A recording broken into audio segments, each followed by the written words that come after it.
जय गुरुजी संगत जी। गुरुजी का अनंतम अनंतम शुक्राना। गुरुजी के श्री चरणों में कोटि कोटि प्रणाम और गुरुजी की प्यारी प्यारी संगत को जय गुरुजी। संगत जी, हम मनुष्यों के जीवन में जो संघर्ष आते हैं, इन संघर्षों का भी बहुत महत्व है। मनुष्य जितना ज्यादा चुनौतियों का सामना करता है, उतना ही ज्यादा उसमें बल पैदा होता है। और संगत जी, यही संघर्ष हमें महापुरुषों से भेंट करवाता है। हमें भी गुरुजी हमारे संघर्षों की वजह से ही तो मिले हैं, वरना अगर सिर्फ सुख ही होता हमारे पास तो क्या हमें गुरुजी मिलते। तो चलिए संगत जी, इसी के साथ आज के सत्संग की शुरुआत करते हैं। संगत जी, आज का सत्संग भी बहुत खास है, बहुत महत्वपूर्ण है और गुरुजी की प्यारी और पुरानी संगत का सत्संग है। तो आप सत्संग अंत तक सुने और पूरा सुने। संगत जी, आज हम चंडीगढ़ से गुरुजी की प्यारी और पुरानी संगत अमरबीर सिंह गिल अंकल का सत्संग सुनेंगे। तो चलिए संगत जी, सत्संग शुरू करते हैं। जय गुरुजी संगत जी, जय गुरुजी, शुक्राना गुरुजी, अनंतम अनंतम शुक्राना गुरुजी। संगत जी, मैं गुरुजी के संपर्क में 1986 में आया।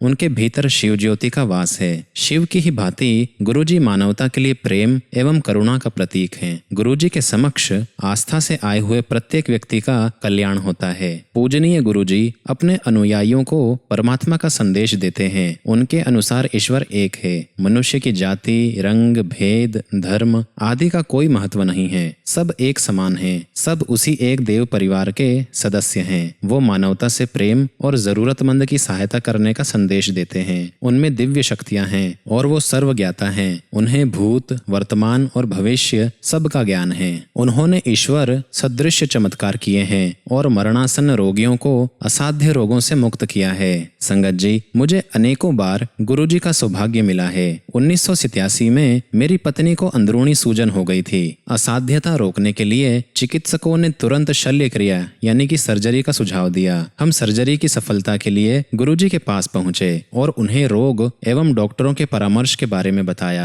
संगत जी, गुरुजी ने उसे अमृत देकर कहा कि सर्जरी की कोई आवश्यकता नहीं है। गुरुजी में निष्ठा होने के कारण हमने सर्जरी नहीं करवाई। 2 साल के बाद एक दिन मेरी पत्नी को बहुत पेट में दर्द हुआ। चंडीगढ़ के सर्वोत्तम चिकित्सालय द्वारा परीक्षण में सूजन का कोई प्रमाण नहीं था। वो केवल एक पेट का दर्द था। संगत जी, 1992 में मेरी माँ बहुत ज्यादा बीमार हो गई थी और चेतना खो बैठी थी। 95 वर्ष की आयु में उनके जीवित रहने की संभावना बहुत कम थी। 28 फरवरी को जब मैं अपनी माँ के कष्टों को नहीं देख पा रहा था, मैंने मन ही मन गुरुजी से, जो उस समय जालंधर में थे, आकर उनको शांति देने के लिए प्रार्थना करी। उस समय शाम के 6:30 बज रहे थे। मेरी प्रार्थना करने के कुछ ही देर बाद गुरुजी ने सामने के द्वार से, जो अंदर से बंद था, प्रवेश किया। हम उनको देखकर आश्चर्यचकित थे। गुरुजी ने मेरी पत्नी को एक गिलास में पानी लाने को कहा, जिसे उन्होंने अभिमंत्रित किया। उन्होंने माँ को 2 चम्मच जल पिलाने को कहा और बताया कि वो अर्धरात्रि में 2 बजे तक जीवित रहेगी। गुरुजी फिर 10 मिनट तक बाहर नहीं आने का निर्देश देकर चले गए। संगत जी, उस अंतराल के बाद हमने बाहर आकर पुलिस द्वारा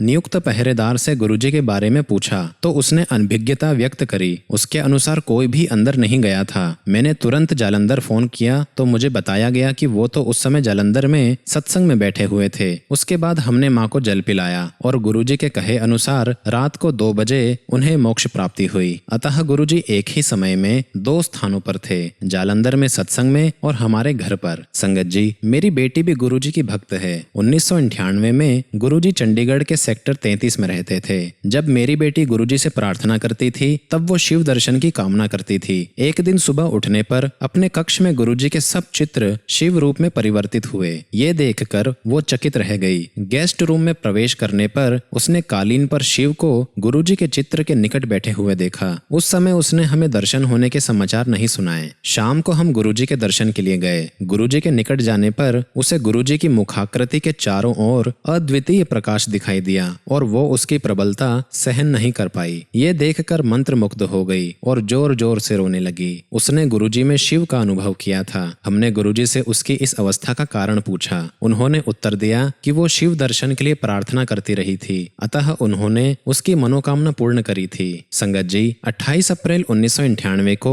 बाथरूम में गिरने के कारण मेरी 3 पसलियां टूट गई थी। मुझे चिकित्सालय में प्रविष्ट कराया गया। 15 मई को मुझे लखनऊ के पीजीआई में भेजा गया। एक्सरे और ईसीजी के परीक्षण के परिणाम से मेरे हृदय को क्षति होने का प्रमाण सामने आया। हृदय पर छाया बनी हुई थी। 29 मई को मैंने doctor Mahesh Chandra king George medical college में हृदय हृदय रोग के विभागाध्यक्ष से परामर्श लिया तो पुनः वही परीक्षण करके उन्होंने भी वही निष्कर्ष सुनाया। 2 जून को मैं गुरुजी के दर्शन हेतु दिल्ली आया। मैंने उनको चिकित्सकों के निर्णय से अवगत किया तो उन्होंने 1 गिलास जल मंगाकर मुझे अपनी कमीज के बटन खोलने को कहा। उन्होंने गिलास के जल से मेरे वक्ष स्थल पर छींटे मारे और मुझे स्वस्थ घोषित कर दिया। साथ ही उन्होंने पुनः परीक्षण करवाने का निर्देश भी दिया। संगत जी, 1 दिन के बाद डॉक्टर करलेपिया दिल्ली में सेना रेफरल और रिसर्च चिकित्सालय के विभागाध्यक्ष ने मेरा परीक्षण किया। उन्होंने भी वही परीक्षण दोबारा करे और मुझे स्वस्थ घोषित कर दिया।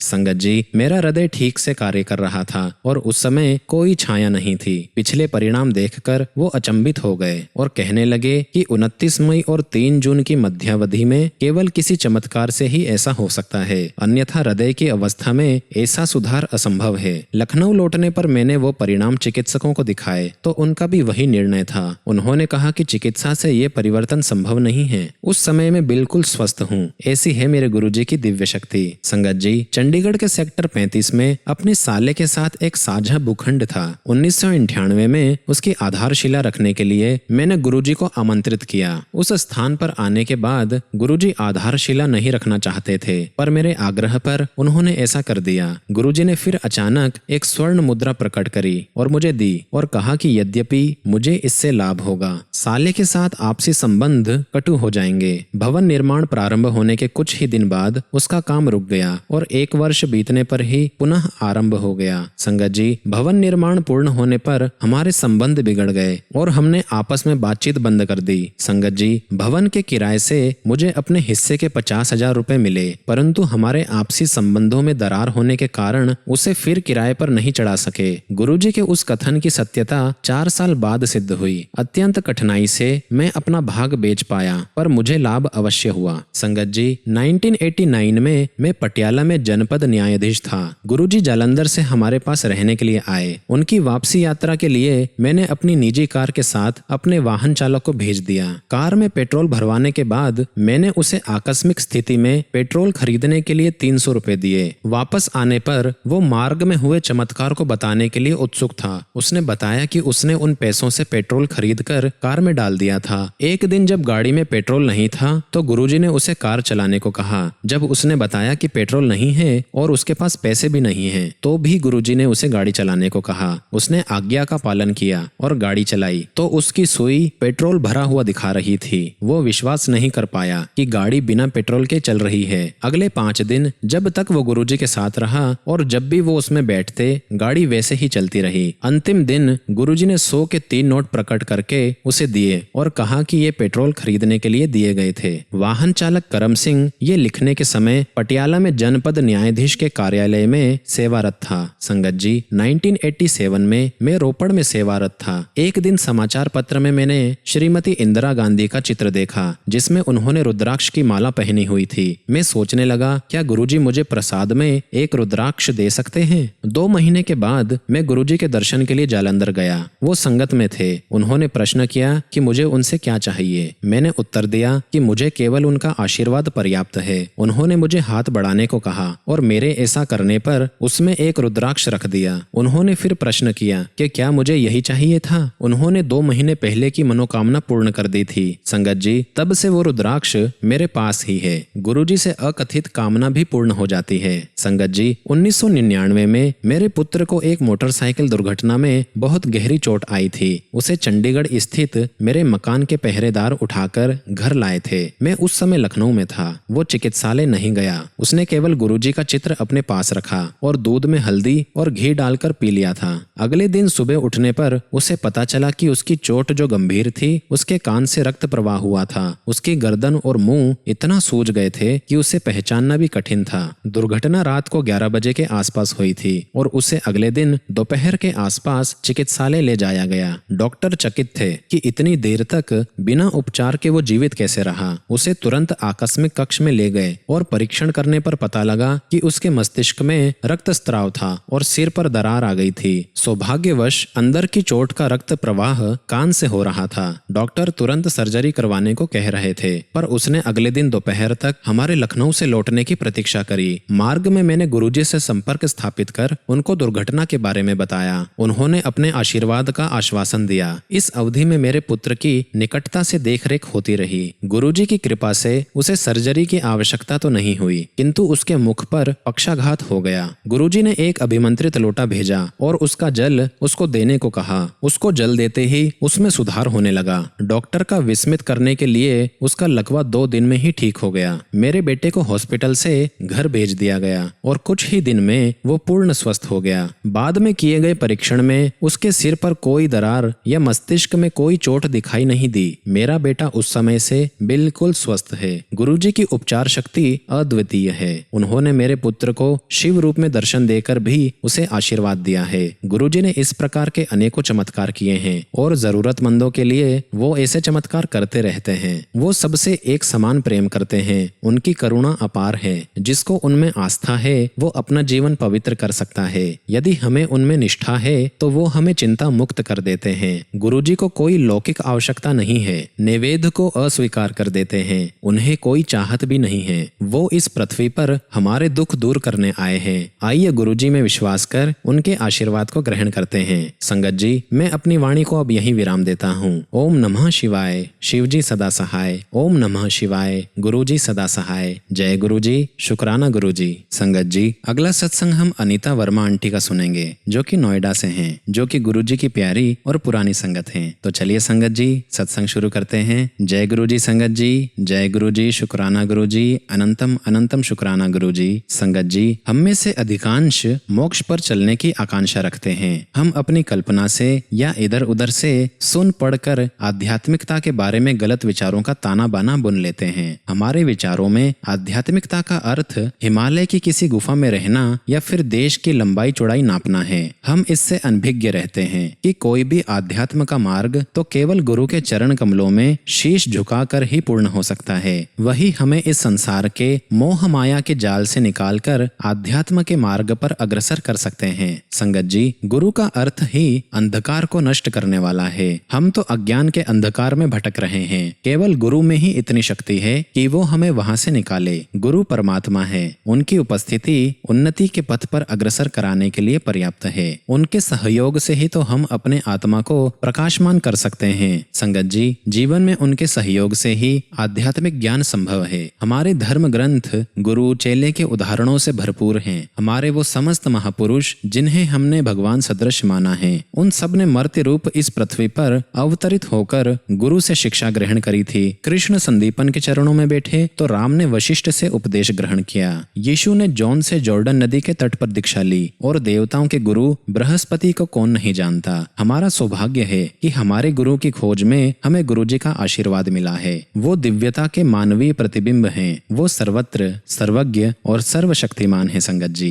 जी, 1991 में मेरे घुटनों में अभूतपूर्व पीड़ा होती थी। वेदना इतनी अधिक होती थी कि दर्दनाशक औषधियां लेने के बाद भी मैं रात भर सो नहीं पाती थी। मैंने एलोपैथी, होम्योपैथी और घरेलू उपचार सब कर लिए, किंतु व्यथा बनी रही। जब मैंने गुरुजी को इससे अवगत कराया तो उन्होंने रसोई से एक चम्मच मंगाकर मेरे घुटने पर रखकर एक मंत्र का उच्चारण किया। उसी समय दर्द समाप्त हो गया और उसके बाद वो कभी लौटकर आया ही नहीं। मैं अब भी अपने घर की 4थी मंजिल तक सीढ़ियां चढ़ती हूँ और प्रतिदिन 2 घंटे घूमने भी जाती हूँ। कोलकाता में मुझे मियादी ज्वर के पश्चात हल्का ज्वर रहने लगा। उस 1.5 महीने में मैंने सारे परीक्षण करवा लिए और कई तरह की औषधियां भी ली, पर कोई लाभ नहीं हुआ। मेरा विवरण सुनकर गुरुजी ने जैसे ही पान के पत्ते मेरे ऊपर रखे, ज्वर लोप हो गया। अपने दिल्ली स्थानांतरण के समाचार सुनकर मैं लावण्य प्रतिष्ठान खोलना चाह रही थी, क्योंकि मैंने इसका और बाल संवारने का प्रशिक्षण प्राप्त किया था और पहले एक ऐसे स्थान पर कार्यरत रह चुकी थी,